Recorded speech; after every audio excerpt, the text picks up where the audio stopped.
I've headed to the snow-smothered wilds of Western Norway to experience what it's like to train for a polar expedition on the Shackleton Challenge. I board the so-called snow train in Bergen, bound for Finse, a skytop village that has become known as ground zero for polar training. When the doors chime open in Finse, the cold hits with the clean snap of a shot of vodka. The snow twirls down in fat cinematic flakes. There's more snow in the forecast, but that doesn't stop us from heading out onto the frozen lake.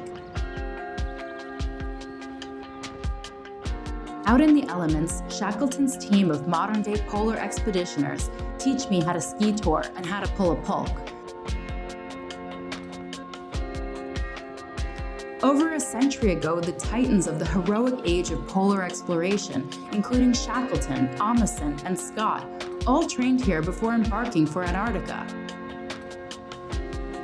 Despite near whiteout conditions, we set up camp in the snow.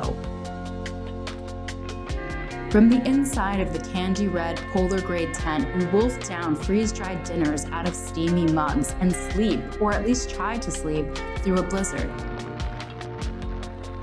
It will be one of the longest nights of my life, but in the morning and on the train ride home, I find I have this sense of satisfaction, like I went through something important and came out on the other side.